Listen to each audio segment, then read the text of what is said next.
The movie opens up with a guy named Callum who is in the middle of his cleaning shift at an office. During this, he receives a call from an unknown person, who blackmails him into coming to a specified location within 15 minutes, or else he'll leak Callum's private screenshots to his friends and family. And Callum's been screenshotting naked dogs. Feeling helpless, Callum rushes to the said location, only to stumble upon a crash site where the driver is lying on the ground, while the passenger appears helpless inside the vehicle. Overwhelmed with panic, Callum calls 911 to report the situation. Moments later, the driver, who is pretending to be dead, suddenly wakes up and incapacitates Callum from behind, before abducting him. The following morning, the police arrive at the scene, with Chief Inspector John Luther leading the case. Luther's colleague, Martin, briefs him that the passenger in the car is Sari Jones, who disappeared 7 years ago. After scrutinizing the crime scene details, Luther deduces that Callum wasn't just caught in the wrong place at the wrong time, but someone had intended to abduct him. He then reaches out to Callum's mother, Corinne, and promises to find her son.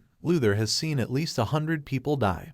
He probably shouldn't have promised that. Amidst the bystanders, there's a man named David Roby, seemingly concerned by Luther's involvement in the case. He is revealed to be the culprit behind the abductions. Knowing that Luther will be a huge obstacle in his plan, David and his absurd haircut dig up dirt on the various illegal acts Luther is committed as a police officer, aiming to wipe him off the case. A few days later, Luther is dragged into court, facing a multitude of charges, including intimidation of suspects, evidence of tampering, bribery. As a consequence of these unlawful deeds, he is imprisoned in Hawksmoor Maximum Security Prison. This news excites David, as he can now proceed with his plans without any interference, and it was so much easier than it should have been. David turns out to be a wealthy trader and serial killer, who blackmails people for their dark secrets. In the prison, the inmates hate Luther as several of them are incarcerated because of him. Hence they often form alliances and beat him up. The movie then cuts to a few years later. One day, Corinne receives a call in which she hears her son crying.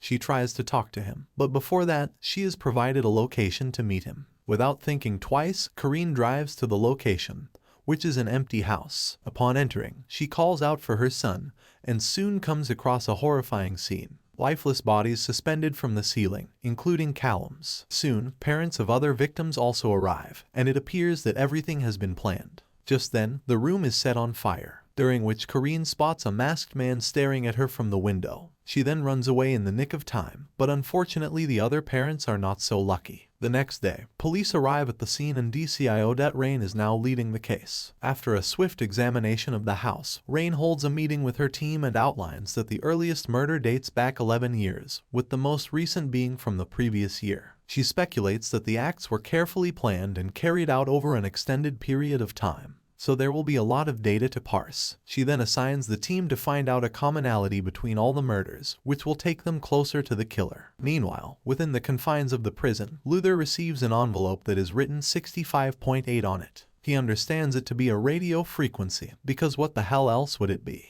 And upon tuning in, hears a recording of Callum's anguished voice, recorded just before his death. The recording also features the voice of David, who admits that he is the one to put him in jail and challenges Luther to stop him if he can. Afterwards, Corinne visits Luther in jail and berates him for not finding her son's killer. Luther tries to talk to her, but she isn't ready to listen. After a brief conversation, Corinne leaves, and as she gets into a car, we learn that David is the one who brought her there. He is pretending to console her in every way he can. Had they become friends? I don't know. Cares. Later on, Luther uses his hidden cell phone to inform Rain of the broadcast, but she refuses to accept any help from a criminal. In addition, she directs her subordinate, Archie, to get Luther's phone confiscated. Left with no other options, Luther contacts his former colleague Dennis to help him break out of the prison. But before they can delve further into the plan, the prison officers confiscate his phone. Later, Luther also liaises with the prison guards to get himself transferred to another prison with lower-level security. The guards refuse, saying that they can't change the system. Hearing this, Luther devises a plan to have the inmates attack him, which will ultimately result in the system relocating him. Not sure how that works, or why he waited 2 years to do it, but let's just watch him punch some large men. That same night, one of the prisoners attempts to commit the unthinkable, attracting the attention of the control room officers. They somehow manage to save the prisoner, but out of the blue, he knocks them out and escapes with the key. Was the guy faking it? The prisoner then unlocks all the cells, initiating chaos. Following this, many inmates gang up on Luther and dish out a brutal punishment on him. When the guards see this, they eventually decide to transfer him, just as he planned. Later, Luther is being driven to another prison when a black van intervenes. It's Dennis and his men who incapacitate the officers and rescue Luther from captivity. They then drop him off at a garage,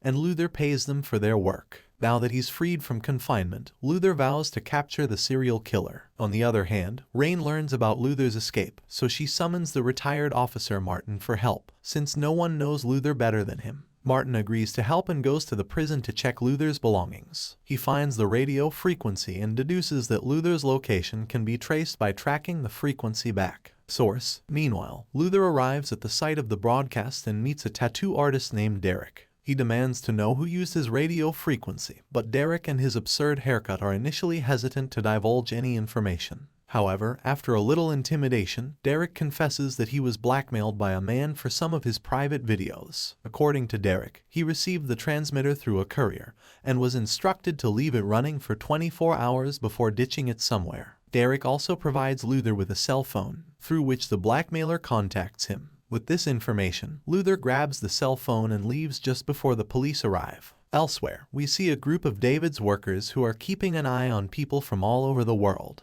They have seemingly hacked into phones, cameras, tablets, and home security cameras, enabling them to spy on people. In this way, David retrieves their confidential activities, which he gets a bunch of secretaries to punch into Excel spreadsheets, and then he exploits for blackmail, compelling them to carry out his bidding.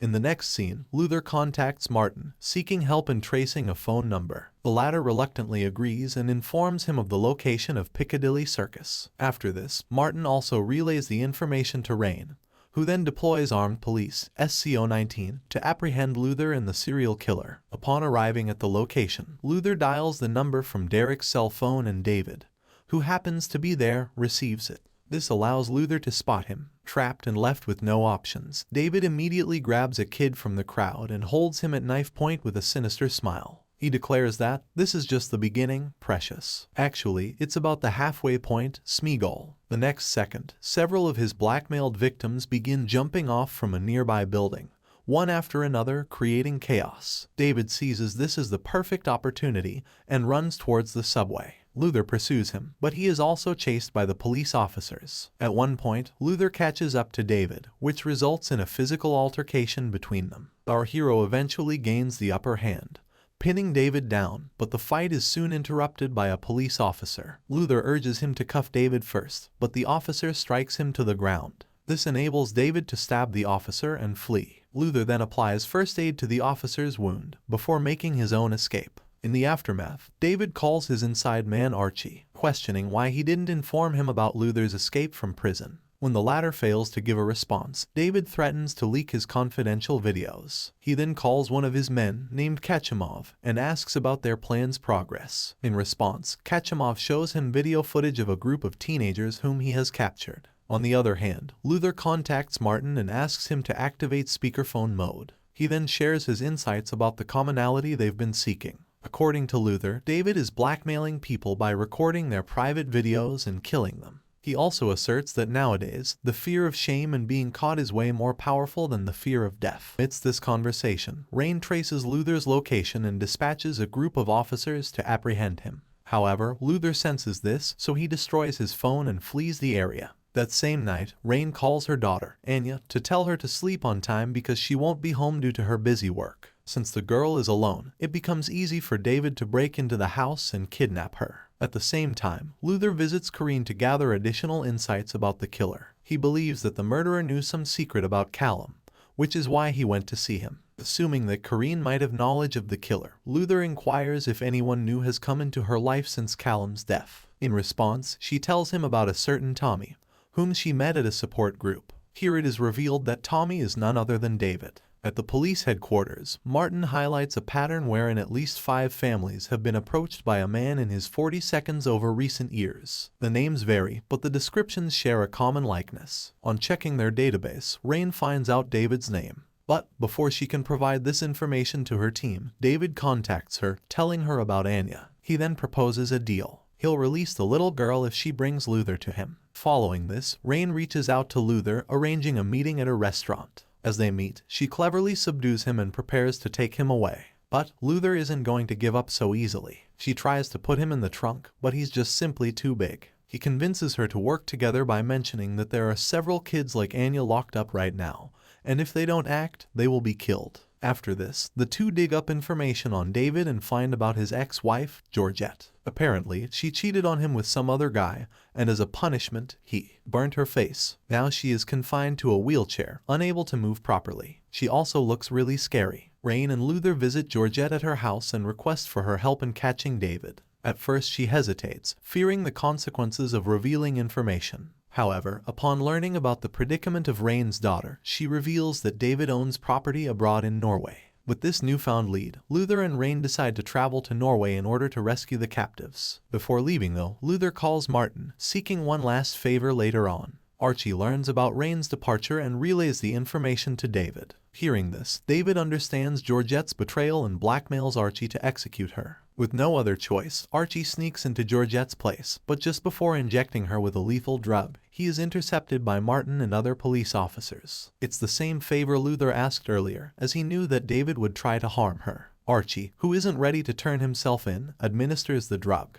to his own ass. In the next scene, Luther and Rain finally arrive at David's mansion in Norway, which is covered in snow. Upon entering, they come across a series of mannequins and a girl suspended from the ceiling. Believing that it's Anya, Rain breaks down in tears and directs her anger towards Luther. She says, "It should be you up there," which is absurd because it's her fault that the bad guy got away earlier. She also shouts at him to leave her alone. Complying, Luther exits the room and makes his way out to a secret underground bunker. Not long after, Rain realizes that the suspended body doesn't belong to Anya. Borderline unbelievable that she didn't notice this immediately. But before she can return to Luther, she's ambushed by Kochimov.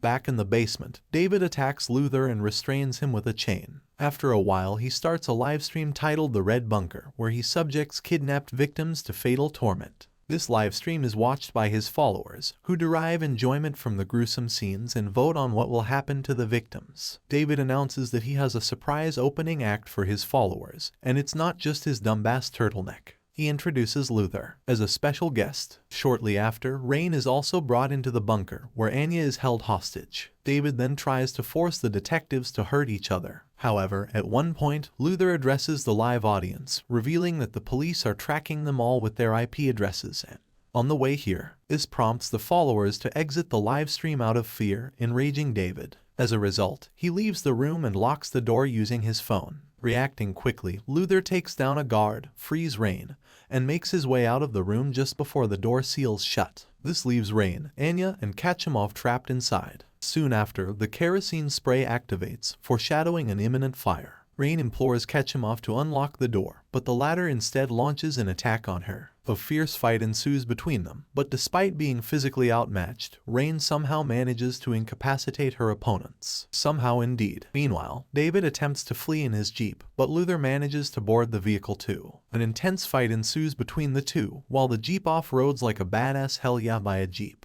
But it ultimately crashes into a frozen lake. David tries to swim out, but he's trapped inside the ice and dies. Luther succeeds in unlocking the bunker door using David's phone, thereby rescuing Rain and Anya. But by this time, Luther's own breath starts to wane. He is about to pass out, but the police divers show up in the nick of time. That's right, in the 3 minutes since the jeep hit the water, they showed up and put on full scuba gear, and they get Luther out. In the aftermath of these events, Luther is rushed to the hospital back in London. The news of the serial killer's death is also on television, which brings a sense of contentment to Corinne. In the final scene, Luther is approached by a senior official who offers him a job at the police department.